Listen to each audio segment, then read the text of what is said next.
भज गोविंदा भज गोविंदा भज गोविंदा। हरे कृष्णा।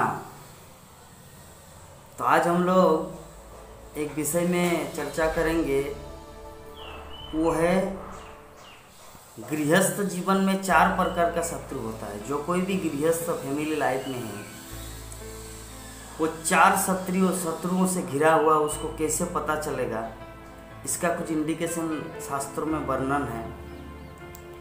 कि चाणक्य पंडित बोलते हैं, चाणक्य पंडित शास्त्रों के माध्यम से बोलते हैं कि ऋणकर्ता पिता शत्रु, माता शत्रु व्यभिचारिणी, रूपवती भार्या शत्रु, पुत्र शत्रु अपंडिता। तो इस श्लोक में वर्णन किया गया है कि गृहस्थ लाइफ में जो भी व्यक्ति फैमिली लाइफ में, परिवार में अपने माता पिता, बच्चे, पत्नी, जो संयुक्त परिवार में घिरा हुआ है, तो वो अपने शत्रु के साथ वास कर रहे या मित्र के साथ वास कर रहे, इसका पता चलेगा इस श्लोक के माध्यम से चाणक्य पंडित वर्णन किए हैं। तो सुबह सुबह हम श्रील प्रभुपाद का एक क्लास सुन रहे थे, लंदन में क्लास दे रहा था। तो मुझे लगा कि श्रील प्रभुपाद की इसी बात को दोहराएं, क्योंकि आचार्य कोई बात को दोहराना ही एक भक्त का कर्तव्य है। और क्योंकि हम सब का अपना जो थिंकिंग पावर, जो नॉलेज है, उससे बढ़कर है आचार्यों की वाणी। और मैं उसी चीज़ को दोहरा रहा हूँ कि श्रील प्रभुपाद इस क्लास के माध्यम से क्या हम सबको शिक्षा दे रहे हैं। तो श्रील प्रभुपाद पहले वर्णन करते हैं कि ऋणकर्ता पिता शत्रु। कहने का अर्थ है कि जो व्यक्ति इस जगत में अपना पुत्र उत्पन्न किया, अपने पत्नी है, बच्चे, सब कुछ है, और किसी से ऋण ले चुका है, और ऋण लेने के बाद वो क्या किया, उसका अकाल में मृत्यु हो गया। वो ऋण को चुकाने से पहले ही उसका मृत्यु हो गया। मान लीजिए कैसे कोई व्यक्ति किसी से 1 लाख रुपया लोन लिया और उसका मृत्यु हो गया, तो उसका पुत्र जो है, उसके पुत्र को चुकाना पड़ेगा। तो ऐसे में कहा जाता है कि पुत्र जो होता है वो पिता के प्रॉपर्टी, पिता के संपत्ति का उत्तराधिकारी है, उसको आनंद उपभोग करने का। लेकिन यहाँ पे गृहस्थ जीवन में वर्णन किया, अगर गृहस्थ जीवन में कोई अगर पिता ऋण ले किसी से, अगर वो मर जाए, तो वो सबसे बड़ा शत्रु होता है। वो पिता ने वो शत्रु होता है। ऋण करता पिता शत्रु, ये शास्त्रों की वाणी है। और दूसरी बात है माता शत्रु, कि माता शत्रु व्यभिचारिणी। माता शत्रु व्यभिचारिणी का अर्थ होता है, जैसे मान लीजिए एक माँ का एक बड़ा संतान है, लड़का है, और उनका पिता मर गया अकाल में। तो अभी वो माता क्या कर रहे हैं, किसी दूसरे व्यक्ति को अपना पति रूप में स्वीकार कर रहे हैं, मतलब दूसरा शादी कर रहे हैं। उनका घर में जवान लड़का है, जवान लड़की है, एक परिवार है, लेकिन वो अपनी इंद्रियों को कंट्रोल नहीं कर पाते, जिसके कारण वो दूसरे पति को ग्रहण कर रहे हैं। जिसके कारण बोलते कि फैमिली लाइफ में माँ है शत्रु जब वो दूसरा शादी करता है अपने पुत्र पुत्री के सामने। पहला क्या था, ऋण करता पिता शत्रु, जो ऋण करके अपने जीवन को त्याग देता है और अपने पुत्र उसको, मतलब ऋण को शोध करते हैं, तो उस तरह का पिता शत्रु होता है। और माता शत्रु होता है वो जो माता का पति मर गया, या पति रहते हुए, या जो भी हो, किसी भी कारण से अपना बच्चे होने के बावजूद भी जो दूसरा शादी करता है, तो वो माता शत्रु होता है। और तीसरी बात क्या है कि रूपवती भार्या शत्रु, जो फैमिली लाइफ में सुंदर पत्नी होने का डर ये होता है कि सुंदर पत्नी होने से उसके पीछे बहुत सारे लोग लग जाते हैं, और वो भी आनंदित होता है, क्योंकि नारी जाति इस तरह होता है, छोटा बच्चा की तरह। तो छोटे बच्चे क्या करते हैं, उसको जैसा बोलते हैं उसी के अनुसार चलता है। तो मान लीजिए एक परिवार में एक वाइफ है, पत्नी है, वो पत्नी अपने पति की सेवा कर रहे हैं, लेकिन जब कोई दूसरा सेकंड पर्सन उनको उनके पीछे लग जाता है और उनसे प्रेम का संबंध रखता है, तो वो जो नारी है वो अहम फील करता है, अहम भाव कि मैं कितनी सुंदर हूँ कि मेरे एक पति नहीं, सारा दुनिया तो मेरे पीछे पड़ा है। तो चाणक्य पंडित बोलते हैं श्रील प्रभुपाद की भाषा में कि रूपवती भार्या शत्रु, मतलब सुंदर पत्नी शत्रु होती है। इसका बहुत सारा दृष्टांत हम लोग देखते हैं, राजा भर्तृहरि के जीवन में देखते हैं। और इस तरह को भर्तृहरि के बारे में आप सबको पता है कि भर्तृहरि अपने पत्नी से इतना प्रेम करते थे, इतना प्रेम करते थे कि उन्होंने 100 श्लोक श्रृंगार षटक लिखा। श्रृंगार षटक किस लिए लिखा कि उनकी पत्नी इतनी सुंदर थी कि सुंदर की महिमा का 100 वैदिक शास्त्र जैसा श्लोक लिख दिया, रचना कर दी। यू आर सो ब्यूटीफुल, आपका कमर कितना सुंदर, आप लचका के चलती है, आपका होंठ कितने सुंदर है, आप जब मुस्कान करते, जब आप हंसते हैं तो जैसे बादल गरजते। मतलब इस तरह करके भर्तृहरि महाराज जो गुजरात के प्रांत के महाराज थे, तो भर्तृहरि महाराज 100 षटक लिखा, श्रृंगार षटक। श्रृंगार का अर्थ होता है ब्यूटीफुल, सुंदरता, कि मेरी पत्नी कितनी सुंदर है, उसके बारे में 100 श्लोक लिखा।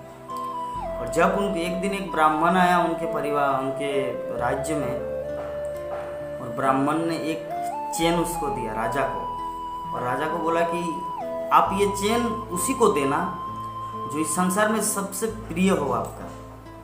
तो राजा सोचा कि संसार में मुझसे सबसे ज़्यादा प्रिय तो मेरी पत्नी है, जिसको मैं तहे दिल से, तन मन धन से प्यार करता हूँ। उनके लिए मैं अपना जान भी कुर्बान कर सकता हूँ। ऐसी पत्नी को छोड़कर हम ये चेन किसको देंगे?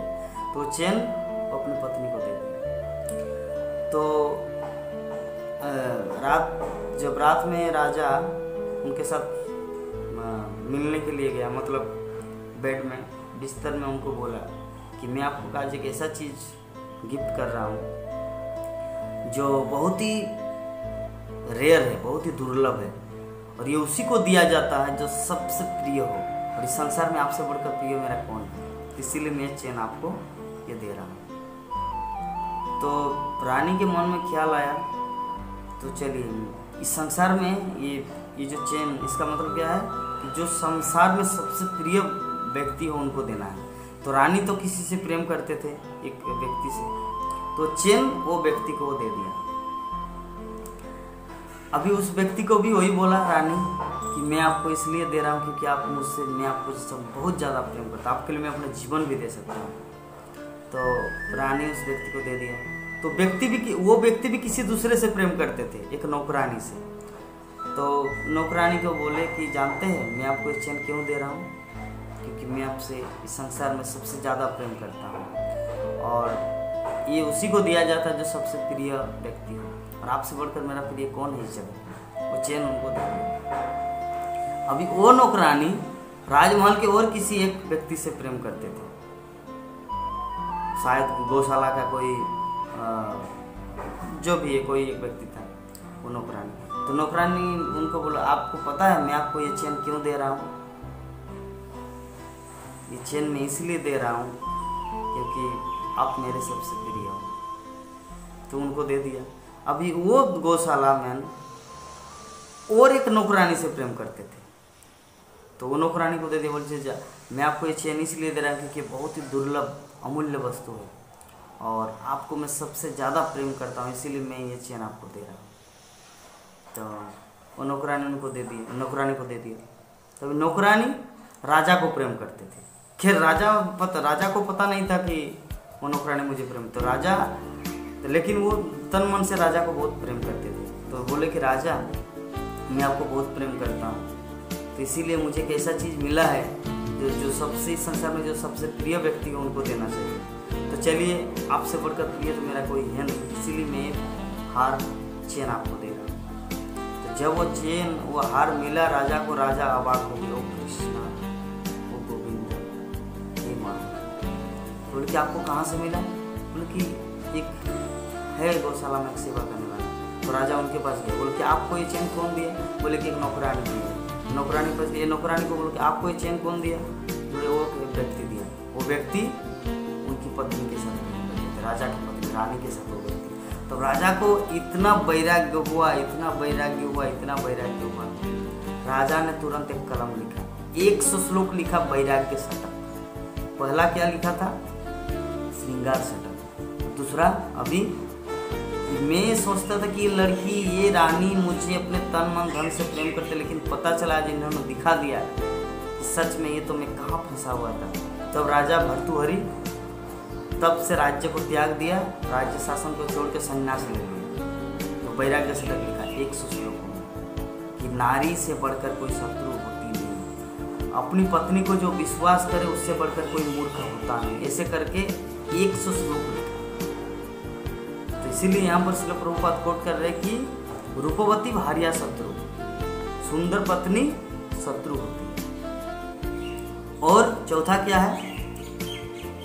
पुत्र शत्रु अपंडित, कि जो पुत्र होता है, पुत्र अगर अपंडित हो, पुत्र अगर मूर्ख हो, उससे बढ़कर शत्रु है नहीं संसार। क्योंकि पुत्र को पता नहीं होता कि माता पिता की कैसे सेवा करेंगे, माता पिता का जब मृत्यु होगा तो उसका कैसे तिरोधान संस्कार जो होता है, जो कार्यकलाप होता है, उसको कैसे करेंगे, वो भी ज्ञान नहीं। नरक, पुत्र का अर्थ होता है, पुत्र बोल के एक नरक है, पुत्राय है, मतलब पुत्र मतलब जो पुत्र नामक से त्राण करता है, बचाता है अपने पिता को, उसे कहा जाता है पुत्र। तो पुत्र शत्रु अपंडिता, अगर पुत्र अगर मूर्ख हो, वैदिक शास्त्र का ज्ञान नहीं, कृष्ण भक्ति का ज्ञान नहीं, समाज में कैसे चलना उसका ज्ञान है, तो वो भी पारिवारिक जीवन में शत्रु। इसीलिए हम लोग को 4 चीज मिला। पहला शत्रु क्या है? ऋण करता पिता शत्रु, जो पिता ऋण करके जीवन को त्याग देता है, मतलब वो ऋण को बिना चुकाए अपना शरीर त्याग देता है, वो सबसे बड़ा शत्रु है। दूसरा है माता शत्रु व्यभिचारिणी, कि जो माता अपने पुत्र पुत्री रहने के बावजूद भी दूसरा शादी करता है, फैमिली लाइफ में वो भी शत्रु होता है। तीसरा है रूपवती भार्या शत्रु, कि अगर सुंदर पत्नी शत्रु होती है गृहस्थ जीवन में, क्योंकि उनके पीछे बहुत सारे लोग लग जाते हैं, जिसके कारण परिवार में बहुत उच्छृंखल हो जाता है। जो ये भी बात अर्जुन भी स्वीकार की है कि कुलग्राणा कुलस्त्रिय कुलस स्त्रीसु दुष्टासु वार्ष्णेय जायते वर्ण संकर। अगर स्त्री अगर दुष्टा हो जाए, कुलांगा हो, मतलब तो कुल का नष्ट करने वाले, स्त्री से दुष्टासु वार्ष्णेय जायते वर्ण संकर। चौथा क्या है? पुत्र शत्रु अपंडिता, जो पुत्र मूर्ख होता है, वैदिक शास्त्र का ज्ञान नहीं, कृष्ण भक्ति का ज्ञान नहीं, वो भी शत्रु। तो फैमिली लाइफ में ये 4 चीज को हमेशा ध्यान रखना है। सुंदर फैमिली लाइफ वही होता है, आदर्श गृहस्थ जीवन वही होता है, और कृष्ण भक्ति करने के अनुकूल वही होता है जो ये 4 शत्रु से घिरा हुआ नहीं रहता। तो हम लोग को सर्वदा ये चीज याद रखना है, स्मरण रखना है, और ये 4 चीजों को मेंटेन करना है। सबको ध्यान में रखना कि कहीं इस 4 चीज में अगर पति है तो पति को सोचना चाहिए, पिता अगर है तो पिता को सोचना चाहिए कि मैं ऐसा कुछ कार्य ना करूं जो मेरे पुत्र को दुख होना पड़े भविष्य में।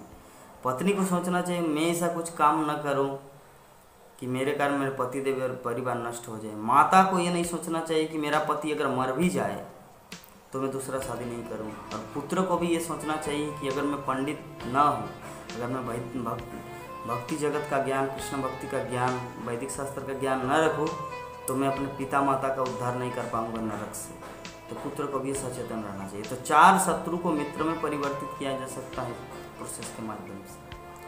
तो चलिए हम सब कृष्ण भक्ति के पथ में आगे बढ़ेंगे, इस्कॉन के साथ जुड़ेंगे, श्रील प्रभुपाद के दिव्य ग्रंथों को पढ़ेंगे, श्रीमद् भगवद गीता भागवतम का अध्ययन करेंगे, हरे कृष्ण महामंत्र का जप करेंगे। हरे कृष्ण कृष्ण कृष्ण हरे हरे, हरे राम राम राम हरे। जय जगतगुरु श्रील प्रभुपाद की जय।